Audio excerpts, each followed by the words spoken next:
everyone. I am Lee Kokenauer with the Davis Phinney Foundation, and we are here today to talk about an incredibly important and timely topic for the Parkinson's community and the wider community as well, and that is the topic of formularies. We want to thank today's sponsor for this interview, Amneal, for helping us provide this educational content to our community for free. And here today to help us dig into this topic is Derek Arnold. Derek is the Vice President for Market Access and Trade at Amneal Pharmaceuticals, where he leads a team that helps ensure patients have access to Amneal's medications and that they are affordable. This includes helping ensure healthcare providers and physicians can prescribe Amneal's medications with minimal insurer pushback and rejections. His team also puts into place patient support programs to help make medications affordable, to help doctors get patients approved for therapy faster, and to support Amneal's Patient Assistance Program, which offers free therapy for patients who meet the eligibility requirements. He has spent the last 30 years in pharmaceuticals, the most 25 of which have been in market access, interacting with insurers and large hospital systems. He has 3 children and lives in Virginia with his wife and 5 Labradors. Derek, thank you so much for joining us today. It's great to be here, Lee. Thank you. And one reason we're especially excited to have this conversation now in the beginning of November is because it's open enrollment season for Medicare Part D. Medicare Part D open enrollment this year began on October 15th and it ends on December 7th, 2021. So this is an excellent time to review the current plan you are on to determine if your medications, branded, generic, or both, are covered. You should be mindful that benefits and premiums could change from one year to the next. So even if you're confident that you want to keep your current coverage for the next year, it's important to make sure of any changes that apply going into 2022. If you need assistance in determining which Part D plans cover one or more of the prescriptions you will be taking in 2022, you can log into cms.gov, click on the Medicare tab, and review coverage options. All right, let's jump in. Derek, first, what is a formulary and what do people with Parkinson's need to know about it? Sure, great question. So a drug formulary is a list of prescription drugs, both generic and brand, that are preferred or covered by your health plan. Your health plan may only pay for medications that are on the list. Preferred drugs usually have lower copay or coinsurance than non-preferred drugs. In addition, a non-preferred drug may require the patient to try and fail other preferred drugs before the health plan will pay for the non-preferred drug. Health plans usually will only pay for medications for the specific indication that has been approved for sale by the U.S. Food and Drug Administration, the FDA.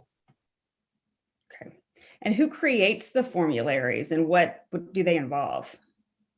Well, in most health plans, Lee, the formulary is developed by a pharmacy and therapeutics committee composed of pharmacists and physicians from various medical specialties. The committee reviews new and existing medications and selects drugs to be included in the health plan's formulary based primarily on safety and how well they work. The committee then selects the most efficacious, that includes a benefit risk profile, and usually the most cost-effective drugs in each therapeutic class. A therapeutic class is a group of medications that treat a specific health condition or work in a certain way. Okay. So what determines whether someone's insurance plan covers their medication? Well, drug formularies are developed by the health plans and the pharmacy benefit managers based on efficacy, which includes the benefit risk profile, safety, and cost of the drugs. And how does being on a formulary impact what a patient may pay for a drug? It's a great question. So a formulary has different tiers, and the health plan divides drugs into groups or tiers based mostly on cost. A health plan could have 3, 4, or 5 tiers. In general, the lowest tier drugs are the lowest cost. Plans negotiate pricing with drug companies for their positioning. For example, Tier 1 usually would include generic drugs, and for example, a patient may pay $4. Tier 2 could include preferred branded medications, and the patient may pay, for example, $25. Tier 3 could include non-preferred branded medications, and the patient may pay as much as $75 as an example. So the higher the tier, the more cost or out of pocket a patient may pay. Okay. And as we talked a little bit in the beginning about open enrollment for Medicare Part D, what is the difference between a Medicare PDP and MAPD? Absolutely, the alphabet soup of managed care, right? So a PDP is the abbreviation used for a standalone Medicare Part D prescription drug plan, PDP, prescription drug plan. Mm-hmm. A PDP provides coverage for your outpatient prescription drugs that are found on a plan's formulary.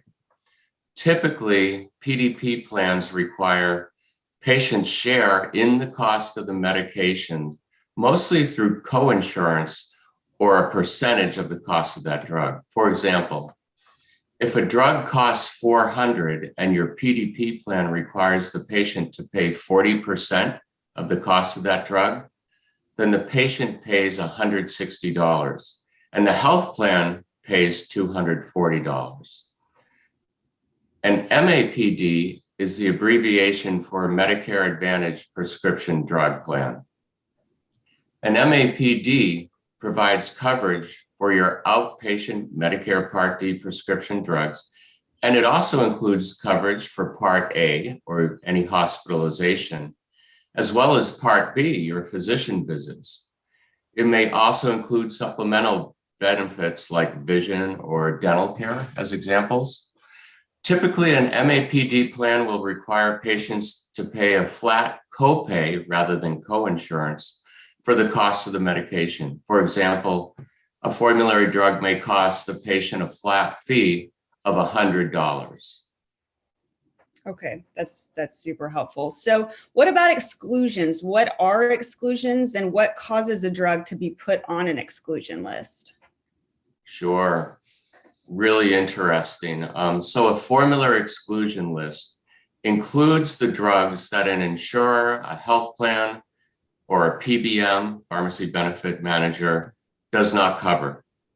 So your health plan could exclude a drug from the formulary for several reasons, and these may include perhaps the committee selected a drug in the same therapeutic class that they've determined is sufficiently effective and more cost-effective for treating your condition.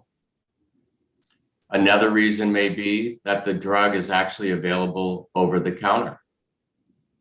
Perhaps the FDA has not approved the drug. There may also be the reason that the health plan has concerns about the safety or the efficacy of the drug. Another reason could be that the drug is determined as medically unnecessary. For example, if the drug was used for cosmetic purposes only. Another reason could be the cost of the drug does not offset the benefits gained, right? A risk-benefit profile.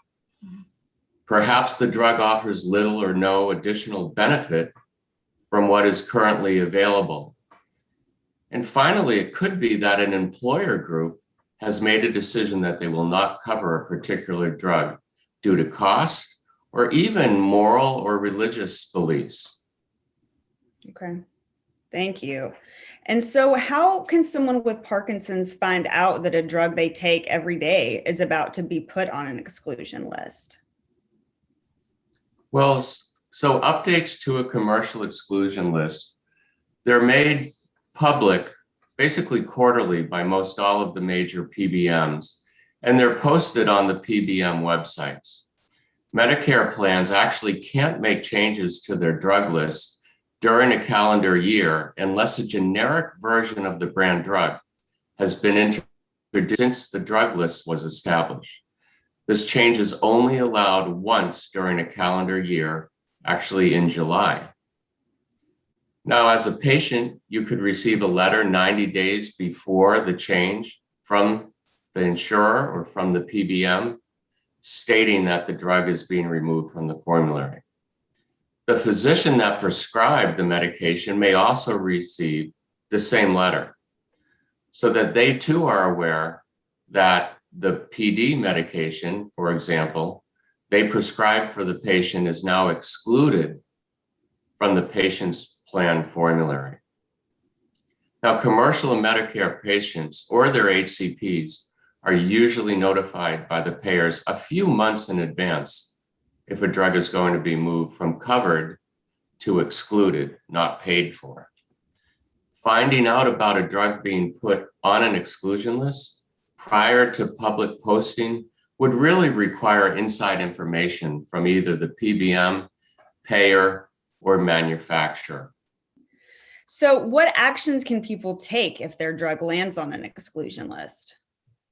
That's a super important question. So you could speak with your insurer about making a formulary or medical exception and having them provide coverage for your drug.